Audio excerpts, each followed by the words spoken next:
That's right. So, and that's the reason why the banks ask for it. And it does take down a little bit on the payment. Right. Not a lot, but some. And it helps on interest Right. because you're taking away the price of the vehicle. That's right. And you know, did you talk about taxes and tags and all that stuff? No. Yeah. No, So, no. you know, a lot of people don't even think of this. Okay. So I would say out of our book, this might be secret number 2 to pull out of this. Okay. Just through the podcast. Okay. And just think of this. If you finance the full amount, the out-the-door amount that you settle on with your car salesperson, okay? And you need to consider about your taxes, your tag, registration fees. Now, the tag and registration fee, you have to go, you know, to the DMV. Mm-hmm. Now, other states might be different, okay? But in Alabama, you have to go to the tag office, okay, and pay. You're going to pay taxes, all right? So you might want to consider, if you're putting that money down, maybe you put the taxes down, so you don't finance that For 72 months, exactly. And they're also going to ask you, Aaron, if you got insurance. That's one of the things that we were talking about. And you got to have it to get the loan. You got to have it to get the plates. Right. So the amount of the down payment, you know, as we stated above, you know, can help you afford the monthly payments too on your new car. You know, you should be able to put down enough money to cover these costs, you know, like your taxes and all that stuff. And then any other financing costs, okay? Remember about insurance, don't forget about that. If you're riding without car insurance now and it's just your first car, you're going to have some upfront expenses too. So consider that, you know, when financing a car or putting your down payment down. with insurance, Aaron, that'll make a difference on what vehicle. Yeah.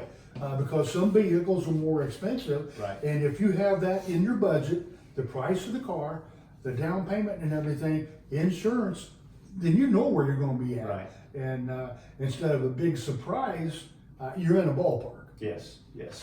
You know, and then of course the interest rate, you know, that depending on that and your, you know, on your credit history, which you can control by maintaining good credit. Okay, a lot of people today, and we talked about this in the early episode, that a lot of people don't pay attention to credit. Mm-hmm. Okay. We've been in that situation, you know, because sometimes when life happens, man, life's not fair. Some people go throughout their whole life and never have any flaws on the credit. And that's awesome. I wish I was one of those people, but I've made some bad decisions or something bad has happened. Okay, but it's not your fault. It just things, life happens sometimes, right? And we got to do what we got to do, and that takes our interest rate up. Yeah. And we got to understand that. And I tell my children always was, if you made that commitment, you're gonna have to make a sacrifice. Yeah. So to keep that interest rate and on the interest rate in your credit score is going to make a difference on your insurance. Yes. Yeah. Yes. So your credit takes a big part of this. Yeah. So and the length of the loan, Yes. the interest rate, the length of the loan, what kind of payments we're talking. Yeah, and we have this happen, not a lot, but when it does happen, understand this, that when you negotiate, okay, on 72, 60, most dealers are going to show you 48, 60, and 72 months, okay, with different down payment options, okay. When we present numbers to somebody, you know, I'm going to go ahead and mention the dealership, Townsend Nissan, we show you 9 different payments, okay. So that's a lot of options. Yeah, so we might show a 0 down, then $1,500 down, and then $3,000 down. Okay, some dealers, sometimes we, you know, 0, 1750, and 3750. You know, and what it is, it's just to help put you in a number one. It's going to put you in an equitable position faster. Okay, so if you put money down, that money doesn't go to the dealer. Okay, let's get that straight. It doesn't. It goes to the bottom line. Okay, there's because the manufacturers have tightened down, the regulations have tightened down on the car business, and it's different from what it was 20 years ago, okay? Totally different. So you're really protected a lot more today than you ever have been. So you put $37.50 down, you can drop the terms, Right. keep the payment about the same, and not paying, it goes 66 months instead of 72. Right. So there's a lot of options that you can do, and it's good that you have the options. Yes. And that's why we try to present that. Yeah, and try when you're planning before you go to the dealership. Don't do it there, because you might spend a couple hours. It's not supposed to take that long, but it's such a big decision. It's the second biggest item that you'll purchase in your history outside of your home. Exactly, and it's like 12 hours on the internet, then going to the dealerships. So it's going to take a little bit of time. Yeah. So, but the more that information that you have, you got all your, take your pay stub with you. You go there, take your pay stub, you bring in a bill or something with your name on it, have all that. Make sure your social security number is correct, and just have everything that you could need to get credit. Yeah. And that makes it go quicker. The more things that we get done quicker is going to get you out of there with your brand new vehicle. Yeah. And then next, you want to talk about where to find financing for your next new car. Credit unions are sometimes a good thing, sometimes they're a bad thing. Sometimes if you want to buy extra product, okay, you need to buy it from an expert, somebody that knows the business, okay, that deals with cars day in, day out. And here's the reason why I want to explain this. And we're talking about extended warranties, which we're going to touch base on it and then move on, okay? But it's very important when you're finding your own financing, whether you use the dealer versus using, another bank, okay, outside of the dealership. You need to consider, are you a person that wants security? Do I want that extended warranty? Because remember, a lot of cars only have a 3-year 36,000 bumper to bumper, okay? With all the safety features, with all the electronics in cars today, 36,000 miles is not enough, in my opinion. Now, some cars can run a long time, okay, and never have an ounce of problem, okay? Nissan is a very, very good car, okay? There's other ones too out there. Not going to mention any names because you'll have to find that out because we're kind of an expert in Nissan. But when you buy extended warranty, we have relationships with our warranty companies. Okay, I had a situation not too long ago with Gap. Okay, that's an insurance. We'll talk about that later. But it is another product that you cannot buy. Like if you get the loan through the manufacturer, you can't go to another bank and get the Gap. Okay, most big banks you can't. Now there's third parties out there, but you gotta be careful. Okay, because I don't hear very many people doing that. Okay, so be careful with that. So when you buy those products, you can go back to the dealer and say, look, my car broke down, it's got 38,000 miles. My insurance company is saying they're not gonna, or the extended warranty says it's not covered. Well, then you gotta go back to that bank, okay, and talk to that representative, hoping that they're still there. Okay, they might not be there. Okay, but a car dealership, maybe the salesperson's not there, but the dealership's there and they probably still have that relationship, okay? So, be careful when you're doing that and getting a loan outside the bank. But, banks and credit unions have totally different regulations, okay? They're two separate. Credit unions are self-regulated themselves. Banks, or FDIC, all those different, organizations. But and there's banks that's most of what they do is auto loans. Yeah. And so they understand the industry a whole lot better, like you were talking about with the warranties and other add-ons for leather for a car, just different things. And they understand that. They understand we're going to add on, and it's okay. So you got to watch what bank. Right. Banks are the first place you're going to go ask for a loan. You're probably going to have to open a checking account or a savings account. If you don't have one, they're going to make you open one because they want to make sure the money is going to be there. So that's something, a lot of things you're going to have to bring with you to get a loan is your recent paycheck stub, all right, credit card information if needed, social security card, driver's license, checkbook, bank identification. This is when you go to a bank, okay, not a dealership. Some of that you'll need, and we'll explain that later. But when you go to a loan officer, they're going to ask those things. So make sure your social security, date of birth, and then have some paperwork to back it up. To back it up, exactly. Then you go to the dealership. Dealerships, now they work with larger banks, okay? They work with people that just deal with auto loans. That's it, okay? Now your bank that you have at home, they might have your house and a personal loan, maybe it's secure, non-secure. So you want to use other banks because you don't want to put all your eggs in one basket, so to speak, okay? Because then they get nervous. They call on the loan and then you have to pay it, okay? So be careful with that. So dealerships, you know, they do, they have relationships. It's kind of like when we sit down and negotiate a deal, okay, and then we're waiting, and you got that lag time between, yeah, I can't wait till I get my car, but man, what's taking so long? Why don't they just tell me I got the loan? What's happening there in that transition period, that time where you're just sitting there, is the GM, okay, or the guy who's the desk manager, all right, he's fighting for you, okay? He's trying to get you a loan. Now, if you got an 850 and you've been making your car payments on time for 30 years, not gonna have a problem, right? As long as the income's there, stuff like that. But for people that maybe buy a car every 10 years, all right, and you don't have any other credit or all your bills are paid, sometimes that's harder. They got to explain why you have no credit. So, you know, they are negotiating for you, okay, on your behalf to get you the loan, okay? So they're salespeople too. Exactly. So keep that in mind. And there's other companies out there that are trying to sell car loans. Yeah. Higher interest rates Yeah. and different things. And so you just got to be in online lenders. They're just all, you know, deals with someone that they do auto, that Right. understands the industry. Right. Because it makes it so much simpler for the customer. Yeah. Well, a lot of times what happens is they'll sell you the loan, kind of like the house. So, you know, but if you're with a real reputable bank, you know, you're not going to have that problem. So those are just some things to, you know, to consider. And then there's other financial sources too, other places you'll find car loans. You know, you'll get hammered online. You know, it goes back to the email fraud. Be careful with that, because like I said, the dealer, you can go back to them and say, hey, look, I'm having problems with getting my,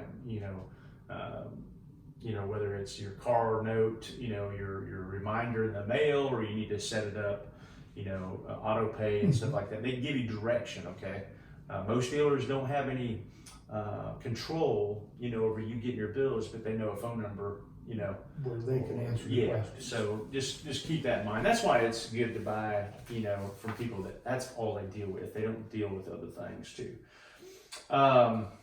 One of the next things we're going to talk about is leasing.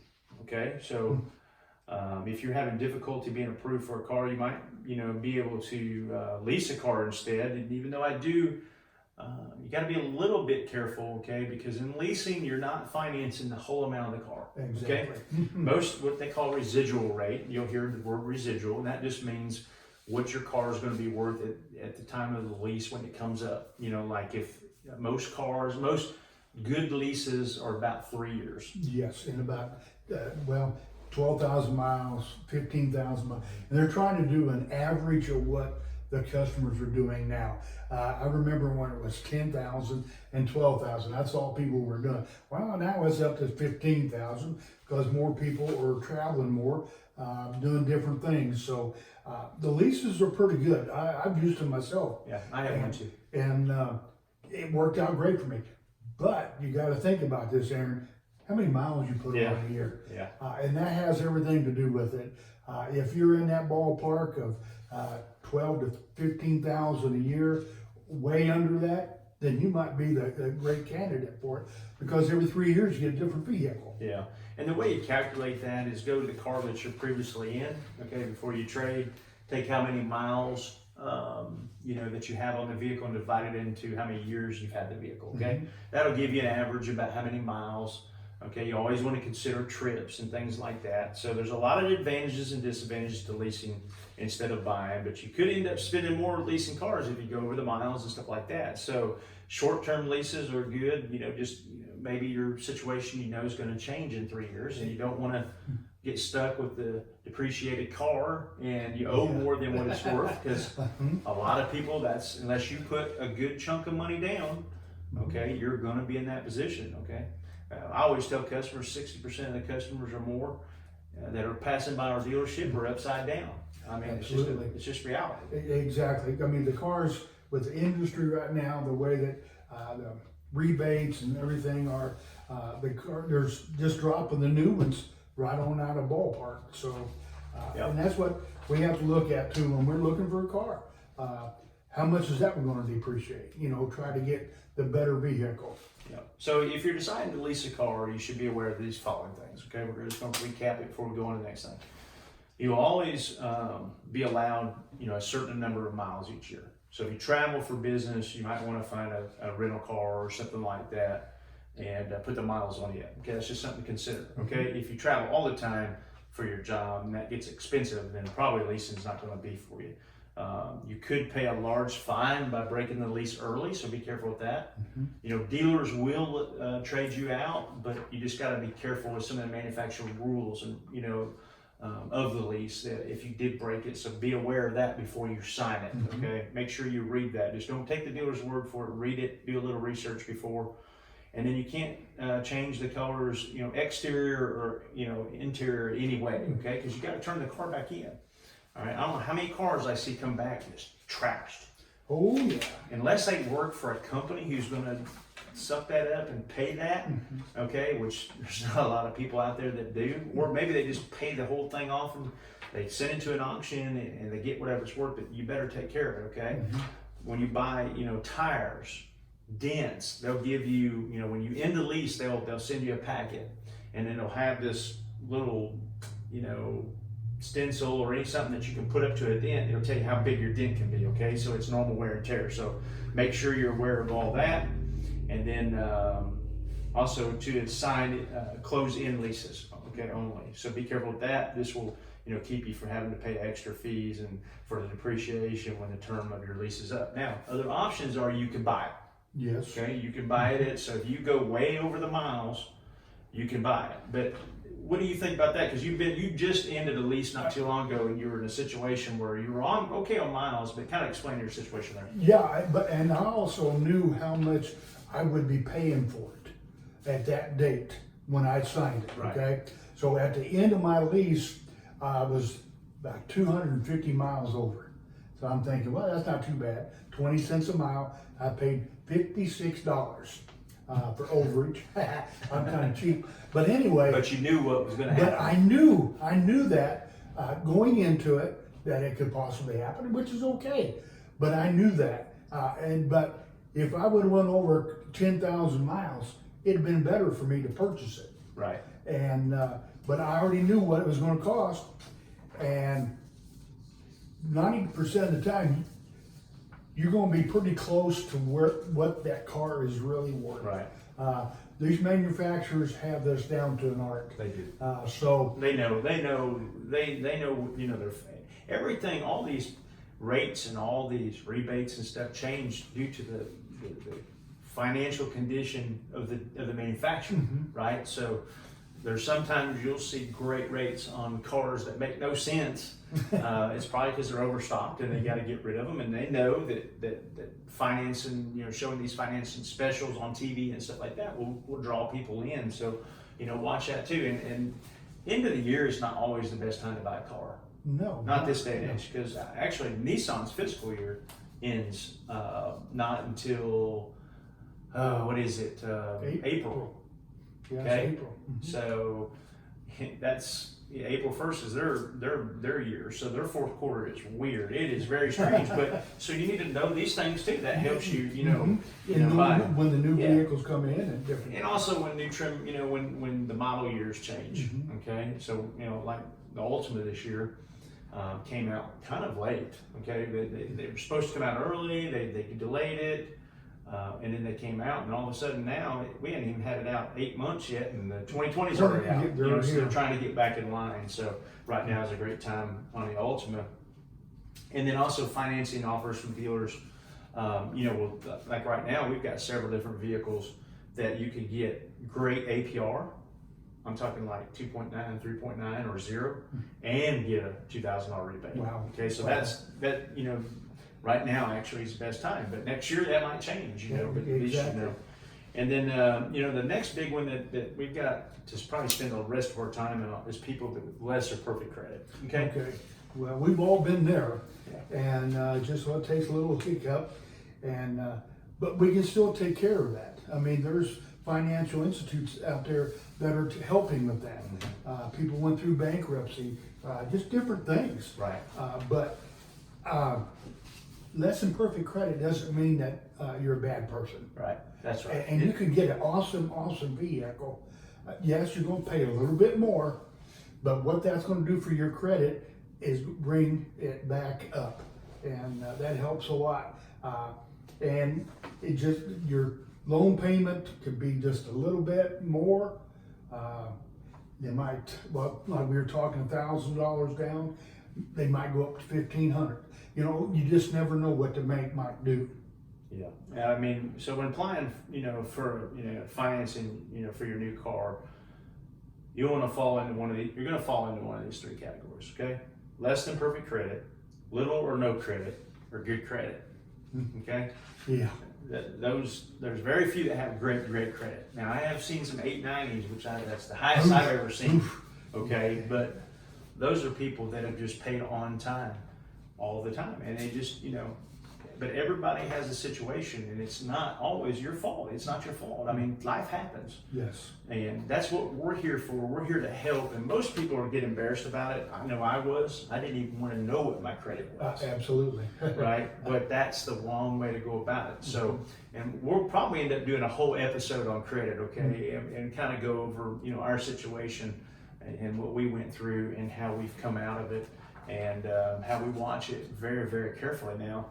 And we do care what our credit's like, okay? And then we're also going to tell you about different things to watch out for, as far as these third-party vendors. You got to be careful because they fluff your credit, just to make you feel better and try to sell you something. So everybody's trying to sell you something online, but guess what? Ebook's free. This is free, right? Yeah, but we hope that you'll trust us, and so when you're shopping for your next new car, you'll come see the Nissan Guys. But so less than perfect credit, okay? If your credit is not perfect, you may, have trouble, qualify for car loans. This could be very frustrating, especially if you found the perfect car that you want, okay?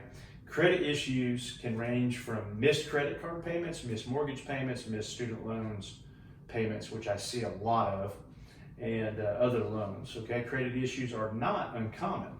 Remember I told you that most of the people have had some type of issue or had some issue in the past. And banks and other lending institutions can work with you even if these credit issues are minor, and then there are several options for you if you have less than perfect credit, like decreased time of loan repayment, okay? So meaning you might not be able to get 72 months, but maybe they'll give you 60 months, okay? Exactly. It's gonna make your payment higher unless you put a little money down to help you with that situation. So that's why you need to know these things before you go into a dealership, so you have time to save money, okay?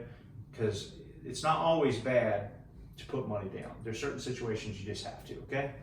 And then, find other lenders who approve the loan, okay? And that's why it's good to have a dealer, fight for you, because remember, he don't have just, you walk in one bank, like, go to a different branch, okay? And then you go in there and they tell you no, and then you gotta get in your car, got to go down the street, go to another bank, they check your credit again, where, one dealership might have 20 banks. Exactly. And don't let them pull your all 20 banks.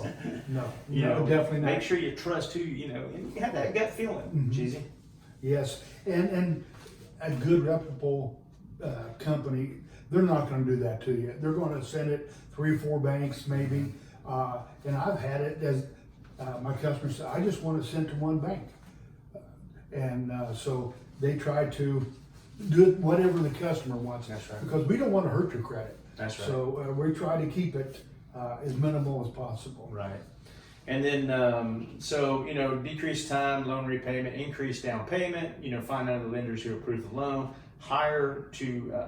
agree to higher interest rate, because you're going to have to walk, okay, before you run. Yeah, and that's what's the toughest. It is tough. To understand that. But you have to do it. It's going to get worse if you go dealer to dealer to dealer and they keep pulling your credit. Do not let that happen. I can't stress that enough. Don't let that happen. You're going to have to suck it up and do it. Okay, it's not your fault, but you do have to pay the time, and that's it. I mean, we did it too as well, and we'll explain that into another podcast.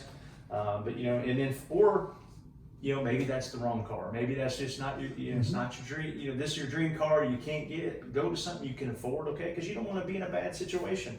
All right. If you have little or no credit, you might get denied. You're going to definitely pay a higher interest rate. That's fine. Get approved on a loan, but get approved on a good car. That's why you might want to go to a manufacturer or a reputable dealership. Yes, and there's car people out there, and this is what they go after. People with low income, low credit scores, things like that, and they get them in a bind, and they can't do anything about it. Yeah. And they are paying outrageous interest rates. Oh, yeah. So we're trying to do it where the minimal. That's all we're trying to do, and to get someone in it. And the reason why, Aaron, we don't want just that one sale. No. We're wanting to have that customer come back, and they go and tell someone, say, hey, I was having some issues with my finances. Hey, go see these people. They're really good people, and they help me. Yeah. And that's what we're trying to do. That's right. So. Yeah, so, if you have little or no credit, okay, or you have, for example, you're going to hear this term being used, not enough credit history, okay, or high credit, okay. Those are terminologies that are going to be slung around in dealerships. And if you don't have credit history, or maybe you only have a $300 credit card, you're not going to get approved on a loan probably on your own, okay, without paying higher interest rates. So if you can't have a cosigner, if you don't have somebody to help you get cosigned, I don't care if you're 19 years old or you're 40 years old and you still haven't bought a new car, that's going to be an issue. And we'll talk more about that in podcast, but we're about to wrap it up. But really what we're here for is to help you, the consumer, make a great decision, not only just to buy from us, we'd love for you to come to us, but just to give you information that you'll use in the future. So, well, we're the Nissan Guys, and we'll look forward to seeing you next. All right, thank you for joining our podcast, and this is chapter 2, and sometime next week we'll get on chapter 3. So we hope to see you there. All Have a right. great day.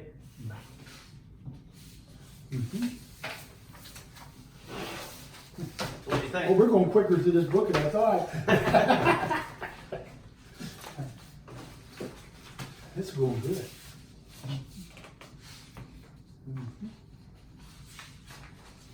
Real good.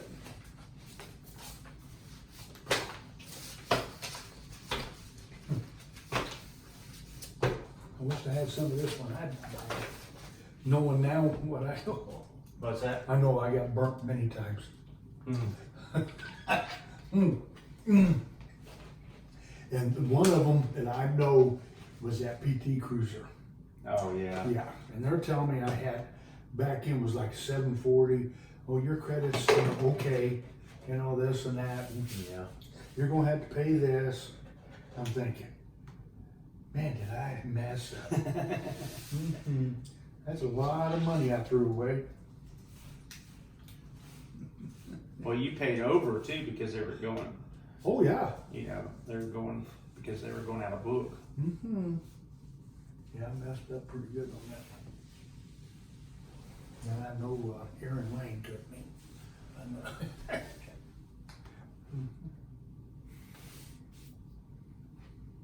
So you like that? I do. It's different, isn't it? Are we hung up now? Yeah, we're done. It's I need to wrap up. Oh.